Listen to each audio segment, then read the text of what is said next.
E aí, torcedor do Verdão, beleza? Mais um vídeo aqui no canal JP Palmeiras para trazer o pós-jogo do Verdão, galera. Palmeiras 4, Fortaleza 1. Destaque para Andreas Pereira, que entrou no segundo tempo e marcou 2 gols, galera. Palmeiras que chega a 49 pontos e está na segunda colocação do campeonato. Verdão que tem 2 jogos a menos. Tô trazendo aqui para vocês o troca de passes com tudo aí sobre essa grande partida. Fica aí até o final do vídeo, não se esqueça de deixar aquele like, beleza? Palmeiras na cola do líder Flamengo. Não quer largar esse osso, né, Jéssica? Boa noite. É verdade. Boa noite, Barreto, Alex, todo mundo que nos acompanha. É um Palmeiras que sabe muito bem o que quer, né, no Campeonato Brasileiro e sabe como fazer isso acontecer, mesmo com uma equipe alternativa. Jogando em casa é muito forte, né? Jogando fora também é difícil parar esse Palmeiras e é um momento do ano, da temporada em que o Palmeiras joga melhor, né? Acho que não teve algum momento da temporada que o Palmeiras jogou tanto quanto agora. Encaixa o time, como tem acontecido nas últimas temporadas, inclusive, encaixa o time, vive o melhor momento sempre na reta mais definitiva da temporada, que é do meio para o final. E a gente vê de novo um Palmeiras avassalador, né? Mesmo com essas peças com um time alternativo, mesmo contando com jogadores que estão ainda tentando encontrar entrosamento, a gente viu um Palmeiras jogar muito bem. E depois, quando entram os jogadores titulares, aí sim, aí o Fortaleza não conseguiu mais parar de fato e foi vencido com tranquilidade aí, e isso se consolidou, assim se consolidou esse placar elástico. E aquela história, né, Alex? Vencer no sábado joga pressão para quem entra em campo no domingo, né? Boa noite, Barreto, Tudo Jéssica, bem? todo mundo tá em casa, joga, né? O fato de você jogar antes e você vencer, você tem esse lado, que você não tinha o jogo anterior, né? Então você não entra, você entra pressionado pelo seu resultado. Agora, quem vai jogar realmente, e o Palmeiras, ele acaba com a rodada de amanhã ficando ainda um jogo atrás do Flamengo, né? E com esses 4 gols, ele também vai lá e se aproxima na questão de gols feitos. Agora, se você for pegar, eu acho que o interessante desse Palmeiras, dessa era Abel, é que é um time que ele aprendeu a vencer. Jogando mais bonito, jogando menos bonito, jogando melhor ou não, time reserva, mudando. E o Abel, sempre que ele teve tempo para treinar, a gente já falou, mas é isso, ele mostra realmente competência, porque ele vai encaixando essas peças. Você pega no primeiro tempo, é lógico, o Palmeiras com ótimos jogadores, não é o time que vem jogando, foi lá, fez 1-1, mas o Fortaleza também mostra que não é algo, ainda não é. Não está sendo um time para competir contra esses, né, esses extra classe. Então nem é o campeonato dele, mas mostra que realmente vai brigar com esse pessoal mais lá embaixo, porque jogar contra Palmeiras, Cruzeiro e Flamengo hoje em dia não está fácil, não. Palmeiras teve um primeiro tempo um pouquinho mais, com mais dificuldade, depois do segundo, né? O segundo, ele realmente foi bem melhor, né? Prevaleceu mesmo, Prevaleceu, depois, e foi antes até da entrada dos titulares. O Fortaleza baixou um pouco a intensidade também no segundo tempo e aí o Palmeiras começou a melhorar. Primeiro tempo, achei que o Fortaleza conseguiu, dentro das suas limitações, fazer um jogo organizado. Para mim, essa versão do Fortaleza... equilibrado, né? Assim. Segundo jogo no comando do Palermo, achei que o Fortaleza tem melhorado em organização, um time mais organizado em campo. Mas é difícil você sustentar essa compactação tática contra um Palmeiras jogando em casa, que é um time de muita intensidade, né? Foi muito curioso na entrevista do Sacha depois do jogo ele dizer, a gente sabia o que vinha e veio mesmo assim, né? Foi basicamente o que ele disse, claro que com outras palavras, mas assim, você sabe o que vem do lado do Palmeiras e como é que resiste? Como é que deixa não vir? Não tem jeito. Porque assim, ó, o 2-1 do Palmeiras, beleza pela pressão. Só que os 2 gols do André são 2 gols de fora de área, de um talento individual. Lógico, tem uma jogada coletiva, mas a hora que chega ali, ele desbloqueou. É o tipo de jogador que ele dá essa possibilidade, entendeu? Então, uma jogada... naturalidade com que ele bate na bola no segundo gol dele, né? É um nojo, né? É o que a gente está mostrando. Fala, né? Mas ele fala assim que ele dá uma tirada de pé. É uma chapada, né, cara? Uma consciência absurda. Na entrevista também que ele deu depois do jogo, ele fala com naturalidade desse lance. É uma coisa como se fosse assim, é uma coisa que eu sei fazer. Então o Palmeiras veio realmente para cima, mas ao mesmo tempo esses 2 gols... não tinha cara de que o Palmeiras falasse assim, ele de repente tomaria empate. Teve um lance perigoso que o Palmeiras ficou lá achando que foi gol e não foi. O Fortaleza ele sai rápido com a bola jogada do goleiro direto para um contra-ataque, que poderia ter empatado o jogo, né, no caso. Mas aí vem esses 2 lances, a hora que entra, você pode ver que o Palmeiras, um investimento, pelo jeito, bem feito, né? Porque às vezes não é só gastar dinheiro, né? Às vezes tem time que gasta dinheiro em jogador caro, que é para chegar e resolver e não resolve.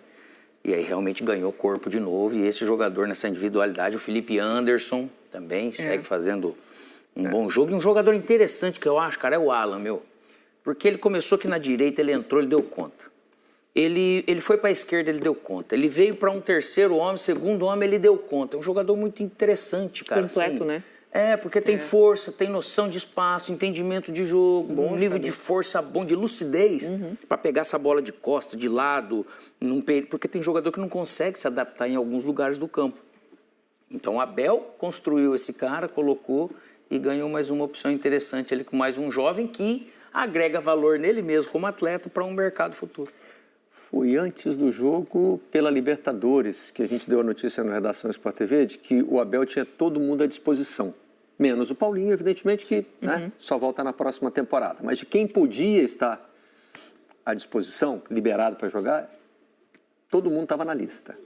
E além disso, ele tem jogadores recuperados tecnicamente, como o Felipe Anderson aí que vocês citaram, jogadores que vieram das divisões de base e ganharam confiança, como o Alan, que vocês também citaram aí. E jogadores chegando e já causando impacto, como o Andrés Pereira. Quer dizer, está um momento em que as coisas estão funcionando no Palmeiras, né? O Palmeiras, ele é saudável, né? É difícil a gente ver um Palmeiras que tem que lidar com muitas lesões simultâneas e com essa dificuldade de montar o time. Vamos fazer um comparativo com o São Paulo, por exemplo. É um time que as últimas 2 temporadas tem sofrido com isso e dessa vez de novo, né? Então, isso eu acho que também entra numa análise de perfil de jogador. Aí o mesmo que ele cita agora é contra o River, né? Na quarta-feira, o Palmeiras abriu vantagem fora de casa. E quando ele falava ali de jogadores saudáveis, 2 por posição, falei que ainda entra o Paulinho. Pensei aqui, né? Ainda entra o Paulinho nessa história, né? Ele vai ter mais uma opção muito importante para a próxima temporada, não é para agora, né? Importando o Veiga, né? Sim. Estava um tempo fora, tá naquela, renova, não renova, acaba o contrato, sai, não sai. E é um cara que certeza com essa reformulação dando certo também traz um gás, né? E hoje a gente voltou a ver o Veiga competitivo, né? Sim. É porque também quando ele sai, quando ele lesiona, o Palmeiras jogava diferente, né? E agora ele volta para um Palmeiras que joga mais por dentro, que procura mais os meias, que articula mais a bola. Eu acho que esse sistema de jogo favorece o Veiga. Que, claro, ele também estava passando por uma má fase, né? Com pouca confiança, não estava conseguindo produzir. E devia estar sofrendo com dor. Também. Essa questão do público, né? Devia estar incomodando ele já há um tempo. Pode ser que por isso ele caiu de produção, né? Bem provável. Só que assim, esses 3 meias, vamos dizer, o Maurício que eu acho que ele pode jogar mais para frente, os 3 podem. Só que você pegar Andreas e Veiga, eles também podem ser segundo homem e o terceiro. E podem também jogar juntos em muitos jogos. Então, em termos de meio-campistas... Dá para encaixar, né? Meu Deus do céu, olha a qualidade e a capacidade. Né? E aí vem essa questão da capacidade do Abel de manter esses jogadores motivados, mobilizados, que você vê que é grande dificuldade, Barreto, dos treinadores, com os times brasileiros, jogadores brasileiros e gringos, né? Porque hoje não tem limite mais, né? Vamos dizer assim, então tem muito gringo no coisa que o Botafogo a gente tá vendo, né? Do jogo com o Mirassol. Sim. E por aí vai. Entre outros times também que tem essa dificuldade, o Abel, ele consegue fazer algo que é muito impressionante. O negócio que ele fala, que eu acho que é legal, só que a nossa cultura social é muito daquilo, o Brasil é assim mesmo e vai ser. Essa questão do tempo para algumas mudanças. E se falando de futebol, qualquer coisinha a gente coloca a culpa na paixão. Não, a paixão, o cara tava ganhando. Pô, ele foi burro só porque ele foi eliminado pelo seu maior rival que jogou melhor que ele. E algum adversário em algum momento vai acontecer. Ele estava pensando em renovar, deixou de pensar em renovar. Hoje, de repente, pode ser que anime de novo, porque as coisas começam a andar no futebol. E eu acho que o futebol, o brasileiro, ele precisa colocar a mão na consciência, é óbvio, para ser tão facilmente insatisfeito.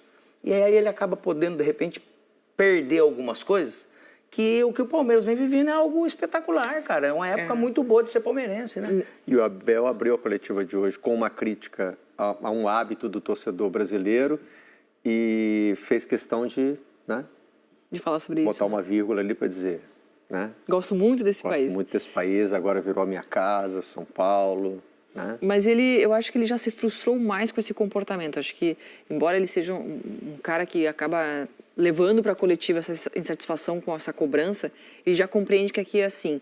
Mas passa por essa mudança de cultura. Acho que ele está certo quando ele fala do pessoal entender que, às vezes, nem sempre o time vai ser vencedor o tempo todo, né? Nem sempre o time vai ser campeão em todos os anos. Talvez se ele não estivesse respaldado por uma gestão que tem consciência do trabalho que é desenvolvido ali, talvez o trabalho do Abel já teria encerrado no Palmeiras pela pressão e cobrança que aconteceu em 23, depois ele foi campeão brasileiro. E agora aconteceu de novo quando ele foi eliminado pelo rival na Copa do Brasil. Então, por isso que é importante ter muita consciência, né? O pessoal interno de um clube, ter consciência do trabalho que é executado, confiança, convicção que aquele é o caminho certo, para poder respaldar quando uma oscilação acontece. Porque aquele treinador é muito bom em redesenhar o time. Então, ter essa certeza para respaldar o treinador, porque ali na frente, entregando as peças para ele, ele vai construir um time competitivo. Ele fez isso de novo. A radicalidade que é... Mas ele achou um cantinho do Brasil onde essa mudança não acontece assim, né? Não. Tanto que ele está lá há 5 anos. Exato. Mesmo tendo sofrido pressões. Claro que é um trabalho quase sempre muito vencedor, e aqui no Brasil ser vencedor é o que te garante, né, no emprego, mas ele já sofreu questionamentos que foram... Porque o Brasil permitiu a ele... Que não foram endossados, digamos assim. Exatamente. O Brasil deu a oportunidade para ele. E ele abraçou plenamente isso. E é um cara que ele agregou muito, sim. Lógico que ele cometeu vários erros nesse sentido. Mas falando do lado humano, social, administrativo, como que se funciona realmente, como se faz funcionar, ele trouxe muita coisa de positiva para a gente. Só que essa radicalidade não é que tem que bater... Não estamos falando que bater palma num momento ruim. Mas que você vira um time sem vergonha do nada, assim, né? E o cara vira um burro. E isso não vai mudar da noite para o dia, se é que vai mudar algum dia. Porém, o Palmeiras... Mas também não é por isso que o Abel não deva falar sobre esse assunto. Deve falar. Eu acho que o exercício é válido para refletir. Né? O Palmeiras deveria ser copiado. Ele deveria servir de exemplo. A maneira como o Palmeiras conduz contratação de jogadores, a manutenção do treinador, a convicção no projeto, no trabalho, na característica de futebol que escolheu jogar. É tão grande quanto o trabalho do Flamengo com mais de 40 milhões de torcedor. Quando a gente está falando de uma espanholização do futebol, é muito por conta disso, porque tem muito time que está atrasado nesse processo. Aquilo que o Palmeiras já entendeu, o Flamengo também já entendeu, tem muito time do Brasil que ainda não entendeu. E faz o futebol bastante atrasado em relação. Se copiasse um pouquinho mais o Palmeiras faz. Talvez porque a gente aqui mantenha tem a questão esse da receita. hábito. Tudo bem, né? Tem a questão da receita. É diferente a receita de Palmeiras, de Flamengo, para o restante. Mas assim, a receita é diferente porque eles construíram isso. Verdade. Não, mas o que eu Palmeiras especialmente. O que eu vejo de... enfim, o que eu vejo de equivocado aí nessa história é que, assim, mesmo quem não tem a receita do Flamengo e do Palmeiras, trabalha com a ilusão de que vai ser campeão de tudo todo ano. Né? E parece que está sempre buscando uma resposta para isso. Sabe o que tem a ver com isso? Por que eu não sou campeão de tudo todo ano? E aí sempre, né? Em cima daquele pensamento antigo. Tem sempre um para apontar, ó. É aquele ali, é o treinador, ele é que não sabe. Mas isso tem muito a ver com torcedores em posição de comando dentro dos clubes. Sim. Porque a paixão entra no julgamento de pessoas que deveriam ter o profissional em primeiro lugar. Então, isso também faz parte da cultura do futebol brasileiro, dos clubes associativos. Chegam as SAFs que algumas mudam um pouquinho essa lógica e a gente está vivendo o desenrolar desse momento. O Palmeiras, todo mundo inveja positivamente o trabalho do João Paulo e toda a sua equipe no departamento de formação do Palmeiras. Mas ninguém ou pouquíssimos querem investir nesse departamento. Você tem lá um orçamento de 300, 400 milhões, 150 milhões, mas você quer gastar você não quer gastar 3 milhões, entende? O Flamengo tentou pegar o atalho, né? Contratar o João Paulo, que não aceitou ir. Então, mas isso também não é querer dizer que o Flamengo não faça um bom trabalho nas divisões de base. Que também começou o trabalho de organização administrativa e veio Vini Júnior, Paquetá, Renier. Acho que foram os primeiros, né? Que deu aquele boom. Isso. Aí depois o Flamengo ele entrou bem administrado e foi. Mas o Palmeiras ele segue numa leva maior, né? O treinador do Fortaleza também está falando. Martim Palermo começando um trabalho no Brasil e já encarando essa dureza. Tá aí. Para amarrar esse jogo pra gente, olha lá, os meninos dela, o Praz e o Losetti. Ela tá bem cercada, né? Tá bem segura. Tá bem segura, principalmente Ninguém pelo alto. mete com ela aqui não passa não, nada, é isso aí. Mas não. Não, tô com um goleiro, um zagueiro, um centroavante, Losetti. Comentarista. Não, Losetti, mas se eu precisar, você pode ajudar. Oi, Barreto, boa noite pra você, Jéssica, Alex, estamos de volta, né? De volta pra analisar um pouco desse jogo, e eu tô muito com o Barreto. De fato, que momento do Palmeiras, né? Porque dupla Vitor Roque e Flaco Lopes, sensacional a dupla nas últimas partidas. O time foi muito bem contra o Inter 4-1 na semana passada, foi ao Monumental de Núñez com o Andreas Pereira como titular pela primeira vez, e foi muito bem, cobrou escanteio pro Gomes, outra fase espetacular. Aí hoje... muda muito, só o Everton mantido dentre os titulares deste momento do Palmeiras, mudou todo mundo de linha e o time vence 4-1, repete o placar da última vitória contra o Inter. Losetti, Praz, minhas torres gêmeas aqui disputando as minhas laterais aqui pra gente analisar esse jogo. Losetti, que faz do Palmeiras, né? Vai trazer esse jogo agora contra o River aqui pro Allianz Parque e tudo tá dando certo pro Palmeiras. Boa noite pra você. Boa noite. Beijo aos amigos do estúdio, Barreto, Jéssica, Alex. Tudo tá dando certo porque o trabalho tá sendo bem feito, né? E é um trabalho de reconstrução do elenco, né? Talvez na era Abel com maior fluxo de idas e vindas, né? Quando a gente pega o time titular do Palmeiras, ou o time que terminou o jogo aqui, né? A gente não precisa nem pegar o time titular que jogou contra o River, o time reserva que entrou hoje em campo, mas só o Everton tem muito tempo de clube, o Flaco Lopes tem 3 anos, de resto a gente tinha o Giai chegou, se eu não me engano, no ano passado, a dupla de zaga Bruno Fux e Mikael chegou esse ano, o Jefté chegou agora, o Evangelista chegou quase agora, o Andreas chegou agora, o Felipe Anderson ano passado, o Vitor Roque esse ano. Então é um time novo, é um time que está sendo construído, que em alguns momentos no primeiro tempo sentiu esse desentrosamento, com o Alan jogando numa função diferente, que ele já fez, mas que está se acostumando. Eu acho que o Alex destacou bem a versatilidade do garoto. O Palmeiras acabou demonstrando algumas fragilidades no primeiro tempo, especialmente quando perdia a bola no campo de ataque, né? Estava desarrumado em relação ao posicionamento do Emiliano Martinez, que o Praz chamou a atenção, né? Um volante que vinha jogar no meio dos zagueiros, o meio campo muito aberto, ficou exposto a contra-ataques, e o Fortaleza soube explorar bem em ideia de jogo, mas não em execução individual, né? Os passes eram errados, as finalizações eram erradas, e aí entra a diferença de possibilidade de orçamento de um time para o outro. Não tem um Andreas Pereira no Fortaleza capaz de resolver 2 lances com uma simplicidade absurda, 2 lances que pareciam fáceis, não eram fáceis, mas pareceram fáceis pela naturalidade com que ele chutou.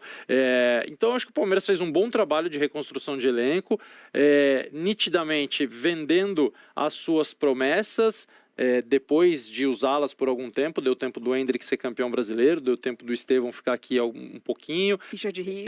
O Richard Rios, que não é revelado pelo clube, mas que também rendeu um bom dinheiro, e contratando jogadores assim, que não são apostas, né? Toda contratação precisa de tempo de adaptação, uns mais, outros menos, você não tem como garantir que vão dar certo, mas é muito mais provável que o Andreas Pereira, que o Felipe Anderson, que o Vitor Roque, até mesmo o Lucas Evangelista, que eles funcionem dentro de uma dinâmica, de um mecanismo que já está muito azeitado por uma comissão que trabalha lá há 5 anos. Então assim, não tem muito segredo, é trabalho bem feito, né? A comissão está lá faz tempo, a gestão de futebol é profissional, a base revela, e aí quando não dá certo, é porque aí sim tem alguma coisa que a gente tem que identificar.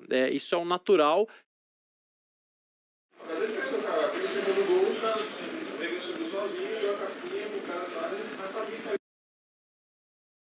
Ouvi e confirmei aqui com a nossa equipe que em casa também não, né? Quando ele avaliava, eu gostei de quando ele disse que é um bom acréscimo à minha frase, né? As coisas estão funcionando no Palmeiras, funcionando porque o trabalho faz funcionar, né? Porque embora seja um time que opere, né? Opere com dinheiro, com saúde financeira, que possa fazer grandes contratações, também se pode fazer besteira nesse nível, né?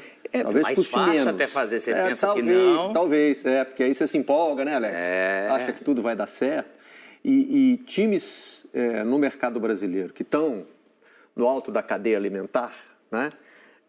Eles também têm que se reformular. Sim. Né? Eles têm mais capacidade de reposição, evidentemente, mas eles perdem jogadores importantes. Sim. Eles fazem contratações que podem se encaixar ou não, né? O Vitor Roque, quando chegou, deixou muita dúvida no torcedor do Palmeiras. Por causa do rendimento. Justamente porque... Um alto investimento, todo mundo esperava um retorno antes que não estava vindo. E quanto mais alto o investimento, parece que maior a nossa ansiedade, né? Que dê certo logo no primeiro jogo. Culpa, como é que pode? Pagou tanto, ganha tanto e não faz tanto, né? Mas precisou achar o seu lugar, né? Nesse reajuste, fazendo a dupla com o Flaco Lopes, funcionou muito. Já o Andrés não, né? Esse já chegou causando impacto. E perdeu nomes muito importantes, né? Que poderiam colocar o trabalho, abalar mais o trabalho do treinador, porque perdeu o Estevão, perdeu o Richard Rios, são jogadores importantíssimos para o esquema de qualquer treinador, né? Mesmo que você tenha dinheiro para contratar e trazer peças muito importantes para repor, o Abel teve que redesenhar a forma do Palmeiras jogar. E se você conta só isso, né? Você conta só isso, olha, o Palmeiras perdeu o Richard Rios e o Estevão. E acabou o Palmeiras. Tudo bem, trouxe o A Andrés reação Pereira. pode ser essa. Trouxe o Andrés, claro, um excelente jogador, mas, volto a dizer, o Abel teve que redesenhar a forma do Palmeiras jogar. Quantas vezes ele já fez isso? O tempo, a longevidade do trabalho do Abel e da gestão atual do Palmeiras mostra como esse trabalho é bem feito. Porque se fosse um período mais curto, a gente poderia dizer, vamos ver daqui a pouco, quando mudar a temporada, quando sair um outro jogador. Mas é um Palmeiras que oscila, que as peças mudam, mas mantém a mesma característica de jogo e a mesma forma de encarar o futebol. Então é isso, torcedor do Verdão. Valeu por chegar até aqui no final do vídeo. Não se esqueça de deixar aquele like, beleza? Se você ainda não for inscrito aqui no canal, já se inscreva. Ative o sininho de notificação para não perder nada que eu posto aqui no canal. Falou e até mais!